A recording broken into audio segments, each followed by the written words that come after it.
میں ابھی بیان کر کے آ رہا ہوں، تھکا ہوا ہوں کافی زیادہ، تو میں تو کھانے کی نیت سے آیا ہوں، پچھلے سال بھی آیا تھا، تو اس لیے بیان میں بہت مختصر سا کروں گا۔ الحمدللہ نحمدہ ونصلی علی رسولہ الکریم۔ قاری صاحب کو سب سے پہلے بہت مبارک جنہوں نے قرآن پڑھایا، اور آپ سب کو بھی بہت بہت مبارک، آپ سب نے یہاں قرآن پڑھا ہے، یہ بہت بڑی فضیلت کی بات ہے۔ اللہ تعالیٰ نے اس کتاب میں ہم سے کچھ باتیں کی ہیں۔ ایک بزرگ کہا کرتے تھے کہ جب میرا دل چاہتا ہے کہ اللہ تعالیٰ مجھ سے باتیں کرے تو میں قرآن کی تلاوت کرتا ہوں، اور جب میرا دل چاہتا ہے کہ میں اللہ تعالیٰ سے باتیں کروں تو میں نماز پڑھتا ہوں۔ نماز میں ہم اللہ سے باتیں کرتے ہیں، الحمدللہ رب العالمین الرحمن الرحیم، ہم اللہ کو بتا رہے ہوتے ہیں۔ یہ جو قرآن کی تلاوت ہے، میں یہ بزرگ کا واقعہ بتا رہا تھا کہ وہ کہتے تھے کہ جب ہمارا دل چاہتا ہے اللہ سے بات کرنے کا تو ہم کیا کرتے ہیں؟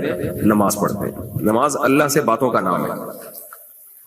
نبی صلی اللہ علیہ وسلم نے ارشاد فرمایا کہ جب بندہ نماز میں کہتا ہے نا الحمدللہ رب العالمین، تمام تعریفیں اس اللہ کے لیے جو تمام جہانوں کا پالنے والا ہے، تو اللہ فرشتوں سے کہتے ہیں حمیدنی عبدی، میرے بندے نے میری تعریف کی ہے۔ آپ کہہ سکتے ہو تو کروڑوں لوگ سورہ فاتحہ پڑھ رہے ہوتے ہیں، بھائی اللہ کے ہاں جو وقت کی یونٹ ہے اور اکائی ہے وہ کچھ اور ہے، وہ یہ والی نہیں ہے جو دنیا میں ہے۔ تو اللہ کہہ سکتا ہے ہر بندے کے کہنے پہ اللہ کہہ سکتا ہے فرشتوں سے۔ تو جب بندہ کہتا ہے الحمدللہ رب العالمین، تمام تعریفیں اس اللہ کے لیے جو تمام جہانوں کا پالنے والا، تو اللہ فرشتوں سے کہتے ہیں حمیدنی عبدی، میرے بندے نے میری تعریف کی ہے، بندے نے یا بندی نے۔ پھر بندہ کہتا ہے الرحمن الرحیم، جو بڑا مہربان اور نہایت رحم کرنے والا ہے، تو اللہ تعالیٰ کہتے ہیں اثنا علی عبدی، میرے بندے نے میری ثنا کی ہے، یہ بھی تعریف کو کہتے ہیں۔ مالک یوم الدین، روز جزا کا مالک ہے، یہی پڑھتے ہیں نا سورہ فاتحہ میں، یہاں کوئی اور فاتحہ تو نہیں چل رہی نا؟ ہو سکتا ہے کوئی نیا فرقہ نکل گیا ہو بھائی، آج کل فرقے اتنی جلدی جلدی مارکیٹ میں آ رہے ہیں، کوئی بھروسہ نہیں ہے کہ کچھ اور ہی نہ آ گیا ہو۔ پھر بندہ کہتا ہے مالک یوم الدین، روز جزا کا مالک، اس کی آواز تھوڑی بہت گونج رہی ہے، تھوڑی سی کنٹرول کریں۔ مالک یوم الدین، روز جزا کا مالک ہے۔ اللہ کہتے ہیں مجدنی عبدی، میرے بندے نے میری بزرگی اور کبریائی کو بیان کیا۔ اس کے بعد ہم کیا کہتے ہیں؟ ایاک نعبد و ایاک نستعین، اے اللہ ہم تیری ہی عبادت کرتے ہیں اور تجھ ہی سے مدد مانگتے ہیں۔ تو اللہ تعالیٰ فرشتوں سے کہتے ہیں ذالک بینی و بینک و بین عبدی، یہ میرے اور بندے کے درمیان ایگریمنٹ ہو گیا ہے کہ یہ دعائیں صرف کس سے مانگے گا؟ آپ لوگ بولیں نا منہ سے، اللہ سے۔ کس سے مانگے گا دعائیں؟ اور مدد صرف کس سے مانگے گا؟ اس لیے یا رسول اللہ مدد بولو، اسلام میں یہ نعرہ بول لو نا، کیا جا رہا ہے منہ سے؟ یار نہیں ہے۔ یا غوث اعظم مدد نہیں ہے، یا علی مدد نہیں ہے۔ تمام تر اختیارات کس کے پاس؟ اللہ کے پاس۔ خواتین بیان سن رہی ہیں، خواتین کا عقیدہ بہت کمزور ہوتا ہے بہت سی چیزوں میں۔ اللہ نے مرد کو زیادہ کمزور بنایا یا عورت کو؟ بولو نا، سوائے بیوی کے ساری عورتیں کیا ہوتی ہیں؟ طاقتور ہوتی ہیں، سب کمزور ہوتی ہیں۔ میں نے بھی منہ سے الٹا نکل گیا۔ تو اللہ نے بیوی کے سوا ہر عورت کو کیا بنایا ہے؟ کمزور۔ تو اللہ نے عورت کو کمزور بنایا، تو وہ بعض دفعہ، ہمیشہ نہیں، بعض خواتین جو بیان نہیں سن رہی ان کی بات کر رہا ہوں، وہ عقیدے میں بھی کمزور ہو جاتی ہیں، نظریے میں بھی کمزور۔ اللہ پہ اعتماد اور توکل یہ اس وقت تک ممکن نہیں ہے جب تک آپ کا عقیدہ مضبوط نہ ہو۔ خواتین کیسے عقیدے میں کمزور ہوتی ہیں میں تھوڑا سا بتا دوں، پھر میں اس حدیث کی تشریح مکمل کرتا ہوں۔ کیسے کمزور ہوتی ہیں؟ کوئی بیماری آ گئی، فوراً کسی نے بول دیا، کسی بابے نے، بزرگ نے، تمہاری جٹھانی نے جادو کیا ہے، فوراً مان لیتی ہیں کہ نہیں مان لیتی؟ بولو نا یار، ابھی تو ڈرنے کی ضرورت نہیں، کون دیکھ رہا ہے تمہیں؟ مان لیتی ہیں نا فوراً، ہاں بھائی جٹھانی نے کیا ہے، مجھے تو پہلے ہی شک تھا کہ وہ کرے گی کچھ نہ کچھ. گھر کے باہر مسور کی دال لا کے رکھ دی کسی نے, حالانکہ ویسے ہی کسی نے رکھ دی ہوگی کوؤں کو کھلانے کے لیے, فوراً شک ہوگا کسی نے جادو کیا ہے, کوئی عملیات کر رہا ہے. گھر سے کوئی پرچی نکل آئے, اس پہ اتفاق سے بچہ کچھ بنا کچھ رہا تھا, بن کچھ گیا, کچھ لکیریں, لگتا ہے کسی نے تعویذ کیا ہے. او بھائی اس دھندوں سے نکلو خدا کے لیے. آپ نے دیکھا ہوگا کچھ خواتین ایسی ہوتی ہیں جن کے ادھر بھی دھاگا, فلیتے پلیتے, مرچیں, سل بٹے, پتہ نہیں کیا کیا چل رہا ہوتا ہے. کبھی آپ نے ان جیسی خواتین کو مشکلات سے نکلے ہوئے دیکھا؟ کبھی آپ نے؟ جتنا ان تعویذ گنڈوں میں, فلیتوں میں, پلیتوں میں, عملیات میں, عاملوں میں گھسیں گے, تو ایک شاعر نے کہا ہے جتنا تڑپو گے جال کے اندر, جال گھسے گا کھال کے اندر. پرندے پہ جب جال لگایا جاتا ہے نا, تو وہ جب جال میں پھنستا ہے تو آرام سے بیٹھا رہے, ہلے نہیں. جب جال کا مالک جال سے اسے نکالنے کی کوشش کرے, اس وقت کوئی موقع تلاش کر کے نکل جائے. لیکن پرندہ غلطی کیا کرتا ہے, جال میں جب جاتا ہے تو ہلتا بہت ہے اور جال اس کی کھال میں پھنستا چلا جاتا ہے. مکڑی جب جالا لگاتی ہے, وہ کیا ہو گیا بھائی, مکڑی جب جالا بناتی ہے, دیکھا ہوگا آپ نے, جال بنا کے آرام سے بیٹھ جاتی ہے وہ. پھر مکھیاں آتی ہیں, ہلکا سا پاؤں چپکتا ہے مکھی کا, مکھی کو چاہیے آرام سے پاؤں ہٹا کے چلی جائے, لیکن مکھی کیا کرتی ہے, زور لگانا شروع کر دیتی ہے اور وہ جال کے اندر پھنستی چلی جاتی ہے. پھر مکڑی کے لیے باربیکیو کا بہترین انتظام.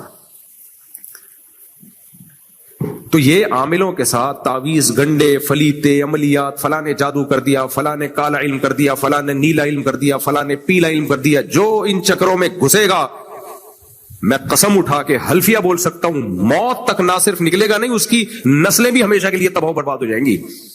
اس لیے جو خواتین یہاں بیان سن رہی ہیں, ایک نصیحت یاد رکھیں, جتنے تعویذ ہیں, جتنے فلیتے پلیتے, پتہ نہیں کیا کیا ہوتا ہے, اس کے نام بھی اللہ کا شکر ہے میں غلط ہی لیتا ہوں, اصل میں لفظ ہے فتیلہ, دھاگے کو بولتے ہیں, یہ دھاگوں پہ کرتے ہیں نا یہ عملیات, فتیل لفظ ہے, اس کو لوگوں نے بنا دیا فلیتا. ہمارے حضرت مفتی رشید صاحب نے اس کو بنا دیا پلیتا.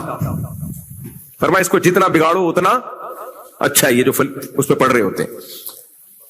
تو خواتین سے ایک میں گزارش کروں گا, اپنے ایمان کو مضبوط کریں اور یہ تعویذ گنڈوں میں, عملیات میں اپنے آپ کو مت ڈالیں. کوئی پریشانی گھر میں ہے, اس کے اسباب تلاش کریں کہ کیوں چل رہی ہے پریشانی. یہ میاں بیوی کے جھگڑے ہوتے ہیں, بھائی کسی کے اخلاق خراب ہے تو چل رہا ہے نا معاملہ, یا تو بیوی کے خراب ہوں گے یا شوہر کے خراب ہوں گے, وہ اخلاق کو ٹھیک کرے اپنے. کوئی پریشانی ہے اس کو ٹھیک کرے. تو یہ فوراً جا کے نا کوئی آئے گا داڑھی ٹوپی والا اور کہہ کے چلا جائے گا کہ یہ کچھ ہے یہاں پر, عورتیں فوراً یقین کر لیتی ہیں, گھر تباہ برباد ہو گئے اس سے. تو ہم اللہ تعالیٰ سے سورہ فاتحہ میں یہ ایگریمنٹ کرتے ہیں, ایاک نعبد و ایاک نستعین, اے اللہ مدد صرف کس سے مانگیں گے, تجھ سے. عبادت صرف کس کی کریں گے, بولو تیری عبادت. تو ہم اللہ کے سوا کسی سے مدد نہیں مانگتے. اور خواتین میں ایک مسئلہ یہ بھی ہے, بعض خواتین میں مزاروں پہ جاتی ہیں, نا نا نا نا نا, حاجتیں اللہ کے در پہ پوری ہوتی ہیں, مزاروں پہ پوری نہیں ہوتی. جو مزار کے اندر جو بھی سو رہا ہے وہ اپنی حاجت پوری نہیں کر سکتا بھائی, وہ تمہاری حاجت کہاں سے پوری کرے گا. تو جب ہم سورہ فاتحہ پڑھتے ہیں نا, کیا کہتے ہیں اللہ سے, ایاک نعبد و ایاک نستعین, اے اللہ ہم تیری ہی عبادت کرتے ہیں اور تجھ ہی سے مدد طلب کرتے ہیں. تو اللہ بندوں سے کیا, اللہ فرشتوں سے کیا کہتا ہے, ذالک بینی و بین عبدک, میرے اور بندے کے درمیان ایگریمنٹ ہو گیا ہے, ایگریمنٹ کیا ہے, تیرے سوا کسی سے مدد نہیں مانگوں گا. تو کوئی پریشانی ہو کس سے مدد مانگنی ہے, اللہ سے. تو اللہ کہتے ہیں ولی عبدی ما سأل, اس نے قواعد پورے کر دی ہیں, اب یہ جو مانگے گا اس کو دوں گا میں. دیکھو آپ ڈاکومنٹ پورے کمپلیٹ کر کے نادرا میں جمع کراتے ہو, پھر آپ کو کارڈ ملتا ہے نا. آپ کو کسی کنٹری کا ویزا چاہیے تو وہ ایمبیسی ڈاکومنٹس مانگتی ہے, یہ ریکوائرمنٹ ہے, یہ لے کر آؤ, اس کے بعد تم اس قابل بنو گے کہ تم اپلائی کر سکو. پھر ہماری مرضی ہم تمہیں ویزا دیں یا نہ دیں, لیکن اس سے پہلے تو تم قابل ہی نہیں ہوتے. آپ نے امریکہ جانا ہے, آپ اٹھا کے چلے گئے ایمبیسی, جی میں, وہ پوچھ رہے کیوں آئے, میں کس سلسلے میں آئے ہو, جی میں امریکہ جانے کے سلسلے میں آیا ہوں. آئی ڈی کارڈ دکھاؤ, وہ تو نہیں ہے. بینک اسٹیٹمنٹ دکھاؤ, وہ تو نہیں ہے. کرتے کیا ہو, امریکہ جانے کی فکر کرتا ہوں صبح شام, اور کچھ نہیں کرتا میں. رہتے کہاں ہو, خوابوں اور خیالوں میں رہتا ہوں. تو چترال لگا کے بھگایا گا کہ نہیں بھگایا ہو, بولے اب نکل وہیں یہاں سے. کہ کہیں جاب سے آفر آئی آپ کو، جاب سے آفر آئی، بھائی ہمیں جو ہے کمپوزر چاہیے ٹائپ کرنے کے لیے، تو ان کی بھی کوئی ریکوائرمنٹ ہوتی ہے نا، میٹرک ہو کم از کم، اتنی اسپیڈ ہو لکھنے کی، انگلش آتی ہو یا اردو آتی ہو وغیرہ وغیرہ. کچھ بھی نہیں آتا، منہ اٹھا کے چلے گئے آپ جاب کے لیے، وہ کہہ رہے بھائی کیا آتا ہے آپ کو؟ کیا مجھے بس کچھ بھی نہیں آتا، مجھے لوگوں کو بیوقوف بنانا آتا ہے، اس کے علاوہ کچھ بھی نہیں آتا. تو پہلے کچھ قوائف ہیں جو پورے کیے جاتے ہیں، اس کے بعد آپ کو اجازت ہوتی ہے کہ آپ ایپلیکیشن جمع کرائیں. تو اللہ تعالیٰ نے سورہ فاتحہ میں ہمیں ایک درخواست خود ہی لکھ کے دے دی ہے کہ یہ جمع کرا دو، یہ میں قبول کروں گا، اور اس درخواست میں مضمون بھی اللہ نے کیا کیا ہے؟ خود ہی لکھ کے دے دیا. دیکھو یہ بالکل ایسا ہی ہے جیسے میرے پاس کوئی بہت قیمتی چیز ہو، بہت قیمتی چیز ہو، یوں سمجھ لیں کہ میرے پاس 1 کلو گولڈ پڑا ہوا ہے نہیں، ایسا نہ ہو میرا یہاں سے جانا ناممکن ہو جائے. فرض کر لیں، فرض کرنے پر گورنمنٹ کی طرف سے کوئی پابندی نہیں، کچھ بھی فرض کیا جا سکتا ہے. لوگ یہاں کہتے ہیں ہمیں، ابھی میں وہ خواتین ناراض ہو جائیں گی، وہ 4 شادیاں دماغ میں آ رہا تھا لیکن اچھا نہیں ہے. وہ بعض لوگ کہتے ہیں نا مفتی صاحب میں 4 شادیاں کرنا چاہتا ہوں. ایک خاتون نے اپنے شوہر سے کہا کہ مجھے خیال آ رہا ہے کہ ہم ہنی مون کے لیے سوئٹزرلینڈ چلتے ہیں. میں نے سوچا ہے کہ ہم ہنی مون منانے کے لیے کہاں چلیں؟ سوئٹزرلینڈ. تو کتنا خرچہ ہوگا؟ اس نے کہا کوئی خرچہ نہیں ہے. اس نے کہا کیوں خرچہ نہیں ہے؟ کہتے سوچنے پر کوئی خرچہ نہیں ہوتا. تو آپ فرض کریں میرے پاس 1 کلو سونا پڑا ہوا ہے، 1 کلو سونا. اب میں 10 آدمیوں کو کہتا ہوں کہ جو مانگنا ہے مانگو، اور سونے پہ میں نے کپڑا ڈال دیا. اب کوئی آ کے مجھ سے بولے گا مفتی صاحب 50 روپے دے دو، میرے پاس گٹکے کے پیسے نہیں ہیں. کوئی آ کے کہے گا مفتی صاحب مجھے چپل نہیں دلا دو، عید پہ میرے پاس چپل نہیں ہے، راشن ڈلوا دو وغیرہ وغیرہ. اگر ان کو پتا چل جائے کہ میرے پاس 1 کلو سونا پڑا ہوا ہے اور سونے ٹکڑوں کی شکل میں ہے، تو پھر وہ مجھ سے گٹکے اور پان کے پیسے مانگیں گے؟ کیا خیال ہے؟ جب قیمتی چیز پڑی ہوئی ہوتی ہے جس کے پاس، تو اس سے چھوٹی موٹی چیزیں نہیں مانگی جاتی. تو اللہ کے پاس ایک بہت قیمتی چیز ہے، اللہ چاہتے ہیں مجھ سے یہ مانگو، لیکن اللہ کو پتا ہے کہ میں نے اگر ان کو کہہ دیا نا کہ خود سے مانگو، تو یہ چھوٹی موٹی، یہ پان گٹکے کے پیسے مانگیں گے مجھ سے. یہ کیا مانگیں گے؟ چھوٹی موٹی چیزیں، کیونکہ ان کو اس بڑی چیز کی قدر ہے ہی نہیں. تو اب مجھے پتا ہے میرے پاس 1 کلو سونا پڑا ہوا ہے، اور میں جن کو کہہ رہا ہوں مجھ سے مانگو، مجھے ان سے محبت ہے، اور مجھے پتا ہے میں نے ان کو کہا نا مجھ سے مانگو، یہ چھوٹی موٹی چیزیں مانگیں گے اور چلے جائیں گے. تو میں کیا کروں گا؟ میں ایپلیکیشن آپ کے ہاتھ میں پکڑاؤں گا اور اس پہ لکھوں گا بخدمت جناب مفتی طارق مسعود صاحب. پہلے زمانے میں اردو میں ایسے درخواستیں ہوتی تھیں. جناب سے گزارش ہے کہ یہ جو آپ نے کپڑا ڈالا ہوا ہے سونے کی اینٹوں پہ، اس میں سے 2 اینٹیں حقر کے لیے منظور فرما دیں، عین نوازش ہوگی. یہ درخواست میں خود ہی ٹائپ کر کے دوں گا اور بولوں گا کہ یہ درخواست ہے، اگر تمہیں یہ چاہیے تو نیچے سائن کر دو. کیا خیال ہے؟ اس کا مطلب میں آپ کو یہ چیز دینا چاہتا ہوں. تو اللہ تعالیٰ نے پہلے ہم سے وہ قوائف پورے کروائے، جن قوائف کے بعد ہمیں یہ اتھارٹی ہے کہ ہم اللہ سے کچھ مانگ سکیں، کیونکہ اللہ مشرک کو نہیں دینا چاہتا، مشرک کو اللہ نہیں دینا چاہتا. اللہ کہتے ہیں جب تمہیں پتا ہے کہ تم یہ سمجھتے ہو کہ وہاں سے ملتا ہے، تو پھر وہاں سے جا کے مانگو نا، مجھ سے کیوں مانگ رہے ہو؟ کیا خیال ہے بھائی؟ جاؤ پھر جہاں سے حاجت پوری ہو رہی ہے وہیں سے مانگو. آپ کسی سیٹ صاحب کے پاس گئے، جمشید نام تھا اس سیٹ صاحب کا، آپ نے جمشید سے کہا کہ آپ بڑے کروڑ پتی ہیں، بڑے اچھے آدمی ہیں، لیکن وسیم آپ سے بھی زیادہ پیسے والا آدمی ہے، تو ذرا مجھے کچھ پیسے چاہیے آپ سے. وہ کہے گا جا پھر وسیم سے ہی جانا. کیا خیال ہے؟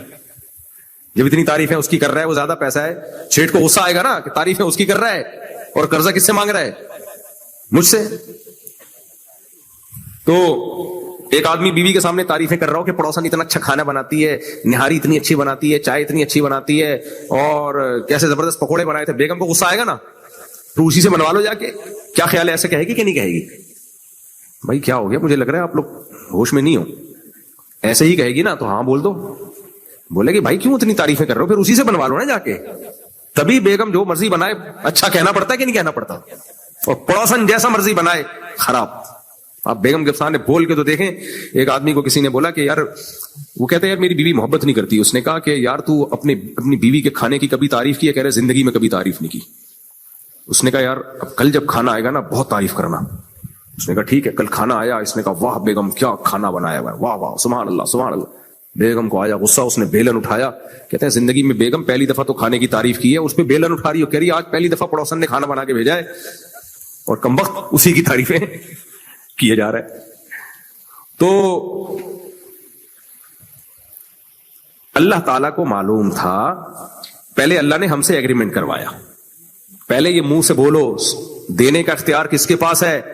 صرف اللہ. اللہ کے سوا کوئی بگڑی بنانے والا, مشکل کشا, حاجت روا, مشکلات دور کرنے والا نہیں. یا ایھا الناس انتم الفقراء الی اللہ, تم سب کے سب اللہ کے در کے فقیر ہو, محتاج ہو. واللہ هو الغنی الحمید, اکیلا اللہ ہے جو کسی کا محتاج نہیں ہے, سب کی دعائیں سنتا ہے اور سب کی دعاؤں پہ رپلائی کرتا ہے وہ. تو یہ ایگریمنٹ کرنے کے بعد اللہ کہتے ہیں ولی عبدی ما سأل, نماز میں اب تم اس قابل ہو گئے ہو کہ جو چاہو مانگو. اب اللہ کو پتا تھا, میں نے ان سے کہہ دیا مانگو, تو یہ کیا مانگیں گے, ان پہ چھوڑ دیا جائے تو یہ کیا مانگے, بڑی چیزوں کو چھوڑ دیں گے, چھوٹی موٹی چیزیں مانگنا شروع کر دیں گے. کمارے مانگیں گے, اللہ وہاں اتنے عرصہ ہو گیا سیٹنگ چل رہی ہے, کوئی اس کے ابا نہیں مان رہے. جب نوجوان آتے ہیں نا میرے پاس, مفتی صاحب کہاں میں آپ سے, میں سمجھ جاتا ہوں اس ابا نہیں مان رہے لڑکی کے, یہی کام ہوتا ہے اس کو. ابا سے بات کر لو. میں نے کہا میں کیوں بات کروں, ابا بولے گا بھائی کیا مسئلہ ہے, ہمارے گھر میں کیوں ٹانگ اڑا رہے ہو بھائی. تو اگر ہمیں اجازت دے دی جاتی ہم جو مرضی مانگیں, تو نماز جیسی اہم عبادت میں ہم چھوٹی موٹی چیزیں مانگنے لگتے. کوئی کہتا ہے اللہ 8-10 بحریہ ٹاؤن میں پلاٹ دلوا دے, کوئی کہتا ہے اللہ بحریہ ٹاؤن میں اربوں روپے لگا دیے, قیمتیں چڑھا دے, جس دن سے میں نے لگائے ہیں اسی دن سے یہی رونا چل رہا ہے, اسی دن سے بحریہ ٹاؤن نیچے آیا ہے. ہمارا چھوٹا بچہ ایک دن مجھے کہنے لگا وہ بھیڑیا ٹاؤن لے کے چلیں, بھیڑیا ٹاؤن. وہ بیچارہ بحریہ کو کیا بول رہا ہے, بھیڑیا ٹاؤن. تو اے اللہ جاب دلا دے, اے اللہ یہ کرا دے, اے اللہ وہ کرا دے. اللہ ان سب چیزوں کو کیا کہتے ہیں, چھوٹی موٹی چیزیں. آپ کہو گے یار مفتی صاحب کیا ہو گیا, بحریہ ٹاؤن کے پلاٹ ہے بھائی, کروڑوں روپے, یہ کچھ چھوٹی موٹی چیزیں ہیں, تو بہت بڑی چیزیں ہیں. یہ بھائی میری اور آپ کی نظر میں بہت بڑی چیزیں ہیں, کیونکہ ابھی ہم مرے نہیں ہیں.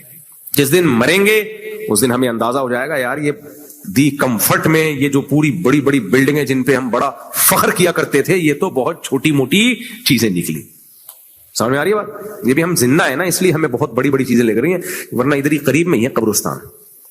آدھے تو پہنچ چکے ہوں گے, کمفرٹ والے بھی جاتے رہتے ہوں گے, یہاں سے ٹرانسفر ہوتا رہتا ہے, ویزا لگتا رہتا ہوگا, وہاں گئے سب 2 منٹ میں بولو فنش. وہ سکندر اعظم کہتے ہیں جب مرنے لگا نا تو اس نے لوگوں سے کہا میرے ہاتھ ایسے خالی کھول کے رکھنا, پتا چلے کچھ بھی نہیں لے کے جا. کفن میں جیب بھی نہیں رکھی ہے, کچھ ہے ہی نہیں. تو دیکھو جو چھننے والی چیز ہوتی ہے نا, وہ جتنی بھی بڑی ہو وہ چھوٹی موٹی ہوتی ہے. مثال کے طور پر آپ کو آپ کے کسی دوست نے لینڈ کروزر لا کے گفٹ میں دے دی. مثال ہمیشہ خاندانی دینی چاہیے انسان کو. مثال سے پتا چل جاتا ہے کہ بندے کا اسٹیٹس بولو کیا ہے. لیکن لینڈ کروزر بھی چھوٹی چیز ہے, اس سے بھی بڑی بڑی چیزیں آ گئی ہیں. خیر اتنی بھی نہیں ہو نا کہ آپ کے اسٹیٹس سے آگے نکل جاؤں میں. تو آپ کو کسی نے گفٹ لا کے دے دی لینڈ کروزر, یہ لو بھائی یہ چابیاں, یہ گاڑی, یہ آپ کی. آپ بڑے خوش اسٹیئرنگ پہ بیٹھے, میری گاڑی میری گاڑی میری گاڑی. اس نے کہا کہ ایک فالٹ ہے اس کے اندر, اس کے ڈاکومنٹس نہیں ہیں. گاڑی تو بہت اچھی ہے, کروڑوں روپے کی گاڑی ہے, لیکن ایک فالٹ ہے اس میں. کیا ہے بولو؟ ڈاکومنٹس نہیں ہے. آپ بولو گے یہ گاڑی تو پکڑ. کیوں بھائی؟ کسی بھی وقت پولیس والے روکیں گے, گاڑی بھی جائے گی, بندہ بھی جائے گا. اب کہاں جائے گی یہ خود آپ سمجھدار ہیں, آپ کے ہاتھ سے جائے گی. روڈ پہ چلتے ہوئے ہر وقت کھٹکا لگا رہے گا. آپ ہر پولیس والے کو سمجھو گے وہ آپ کو ویسے ہی دیکھ رہا ہوگا, آپ سمجھو گے پکڑنے کے لیے دیکھ رہے ہیں مجھے. ہر وقت کھٹکا لگا رہے گا, نہیں لگا رہے گا کہ ابھی میرا نمبر آیا, ابھی میرا نمبر آیا, ابھی بس. بھائی کسی بھی وقت چیکنگ ہو گئی, پتا چل گیا نمبر پلیٹ جعلی ہے, یہ جو اس پہ اس نے نمبر لکھا ہوا ہے یہ اس کی تاریخ پیدائش ہے, یہ اوریجنل نمبر نہیں ہے. ہر وقت کھٹکا لگا رہے گا کہ نہیں لگا رہے گا؟ وہ جو خوشی تھی آپ کو میری میری میری میری گاڑی میری گاڑی, وہ خوشی سیکنڈوں میں کافور ہو جائے گی. کیوں کافور ہو گئی سیکنڈوں میں؟ ہر وقت خطرہ ہے کہ کسی بھی وقت اس کو پولیس پکڑ سکتی ہے. تو میرے بھائی یہ میرا بنگلہ, میری گاڑی, میرا بینک بیلنس, بیوی نہیں بول رہا میں, اور یہ جو ہے میری پراپرٹی, میرا آفس. لوگ کہہ رہے تھے میرے آفس میں آئیے گا, بڑے فخر سے کہہ رہے ہوتے ہیں نا. ٹماٹر والا بولتا ہے میرے آفس میں آئیے گا. ٹماٹر والا جب کسی کو میٹنگ کے لیے ٹائم دیتا تو یار وہ آ جانا, وہ ٹماٹر کی ریڈی ہے نا, اٹھے ہی بیٹھ جائیں گے اٹھے. لیکن جس کا آفس ہوتا ہے, بزنس ہوتا ہے, وہ لوگوں کو کیسے ٹائم دیتا ہے, آپ میرے آفس میں آئیے گا, شام 4 بجے آپ سے وہاں پر میں ملاقات کروں گا. تو لوگ اس پہ فخر کرتے ہیں, میرا آفس, یہ میرا کارڈ. ٹماٹر والوں کے پاس ہوتا ہے کارڈ, بھائی کیا ہو گیا بولو نا یار, نہیں ہوتا. کہتے ہیں کیا ٹماٹر بیچ کے کیا کارڈ رکھیں گے, انٹروڈکشن کی ضرورت ہی نہیں ہے. جمشید ٹماٹر والا, ختم. انٹروڈکشن کیا ہے, جمشید ٹماٹر والا. لیکن وہی جمشید کمپنی کا اونر ہو, کارڈ ہے میرا بھائی, ایسے زبان سے نہیں, پورا ڈیٹیل لکھی ہوئی ہے اس پہ. تو میرا آفس, میرا بزنس, میری گاڑی, میرا بنگلہ, میری استغفر اللہ, سانس منہ سے نکل رہا تھا, میرے یعنی میرے سالے تو یہ میرا میرا میرا میرا پہ اتنا فخر کرتا ہے انسان, اسے یہ نہیں پتا میرے بھائی کسی بھی وقت یہ تیری چیزیں, ملک الموت جو ہے نا, موت کا فرشتہ, وہ پولیس والوں سے زیادہ اس کی نظریں تیز ہیں, اور تاڑ کے تجھے دیکھ رہے ہو کہ پکڑائی میں آ, اور ایسے ایسے گچی پکڑ کے تجھے پکڑوں گا میں. جیسے بغیر نمبر کے گاڑی ہے, بغیر کاغذ کے گاڑی روڈ پہ کیا ہو گیا بھائی,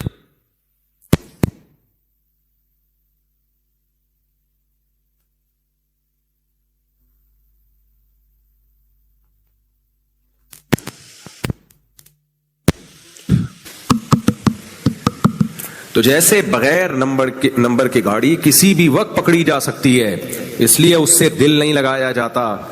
چلا لو گے آپ ٹرائل بیسس پہ کہ چلو یار یہاں سے ذرا دی کمفرٹ کر چکر تو لگا کے آئے, یہیں تھوڑی پولیس والے کھڑے ہوئے, اس طرح انجوائے کر لو گے, دل کبھی بھی نہیں لگاؤ گے, اس پہ فخر کبھی بھی نہیں کرو گے. تو اسی طرح میرے بھائی یہ زندگی بھی ایسے ہی ہے, یہ دنیا کی نعمتیں بھی ایسے ہی ہیں. موت کا فرشتہ ہر وقت تاک لگائے کھڑا ہے, اور ہمیں نہیں پتا کہ کس وقت ہماری گچی پکڑے گا. وہ گچی سمجھتے ہو نا, جو بھاگا پھر رہا ہو نا بندہ, جیسے قرضہ لے کے بھاگ گیا, مل نہیں رہا, جس دن ملے گا تو گچی سے پکڑتے ہو کہ نہیں پکڑتے, اس کو گچی سے پکڑتے ہو کہ آپ بتا کہاں جائے گا تو. تو دوسری شادی کر کے جو بھاگ جاتا ہے تو سالے ایسے ہی پکڑتے ہیں اس کو. جب بھی کوئی مرد دوسری شادی کرتا ہے نا تو بھاگتا ہے وہ, پھر سالے اس کے پیچھے بھاگ رہے ہوتے ہیں, اس کو اسی طرح گچی سے پکڑ کے لاتے ہیں کہ بھاگے گا کہاں تو. تو میرے بھائی ایک دن میرے اور آپ پر آنے والا ہے موت کا فرشتہ. قرآن کہتا ہے ان ربک لبالمرصاد, تیرا رب گھات میں ہے. گھات میں, گھات پتہ ہے ہو رہا ہے مسئلہ, گھات کسے کہتے ہیں, گھات لگا کے بیٹھنا, موقع تلاش کرنا, جیسے ہی موقع ملے فوراً اٹیک کر دینا. تو موت گھات لگا کے بیٹھی ہوئی ہے. اگر آیا ہوتا نا, اگر اللہ نے ہمیں بتایا ہوا ہوتا کہ تم 60 سال میں مرو گے, 70 سال میں مرو گے, 30 سال میں مرو گے, تو بالکل ایسے ہی ہے جیسے گاڑی کی میں مثال دے رہا تھا کہ اگر ہمیں پتا ہوتا نا ہم نے کب مرنا ہے, تو پھر یہ ایسے ہوتا ہے جیسے گاڑی ہے, اس کی کسی نے گارنٹی دے دی کہ بھائی 10 سال تک تو تم چلاتے رہو, اس کے بعد کوئی بھروسہ نہیں ہے, تو پھر بھی ہمیں خوشی ہوتی, چلو 10 سال تک کے لیے تو اپنی ہے نا. لیکن بغیر نمبر پلیٹ کی گاڑی آپ شو روم سے گھر تک لے جانے میں 100 دفعہ سوچو گے آپ. تو میرے بھائی ایسے ایسے صحت مند لوگ سیکنڈوں کے اندر دنیا سے جاتے ہیں, اور ہم اپنی آنکھوں سے صبح و شام دیکھ رہے ہیں. کوئی گارنٹی ہے کہ 60 سال تک زندہ رہے گا, 70 سال تک زندہ رہے گا, 80 سال تک, کوئی ہے گارنٹی, کوئی لے سکتا ہے گارنٹی؟ مجھے ایک بات بتاؤ, قبرستان میں کیا بچوں کی قبریں نہیں ہیں بھائی؟ کیا خیال ہے؟ اچھا, قبرستان میں جوانوں کی قبریں ہیں, بولو نا ہیں, اس کا مطلب جوان بھی دنیا سے جا سکتے ہیں. آپ کے ذہن میں شیطان ایک بات ڈالے گا, بھائی وہ جوان تھے وہ چلے گئے نا, میں تھوڑی جاؤں گا. تو جب تک وہ زندہ تھے نا وہ بھی یہی سوچتے تھے اپنے بارے میں, جب تک وہ زندہ تھے وہ بھی اپنے بارے میں یہی سوچتے تھے کہ وہ چلا جائے گا, میں نہیں جاؤں گا.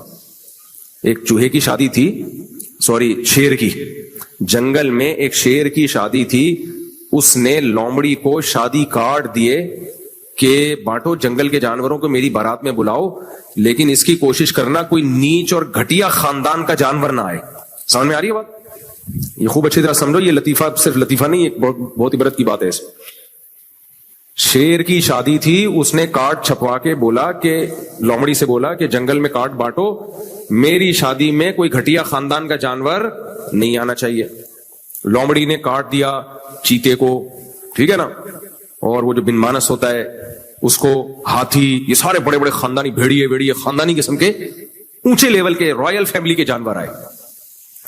شیر جب شیرنی کے ساتھ بیٹھا ہوا ہے بارات میں, شیرنی دلہن بنی ہوئی بیٹھی ہوئی ہے, اس نے دیکھا بارات میں ایک چوہا ناچ رہا ہے. شیر کو غصہ آئے گا کہ نہیں آئے گا؟ شیر کو غصہ آیا, اس نے لومڑی سے بولا میں نے تجھے کہا تھا کہ سارے اونچے لیول کے لوگ آنے چاہیے, یہ گھٹیا نیچ یہ میری شادی میں کیا کر رہا ہے؟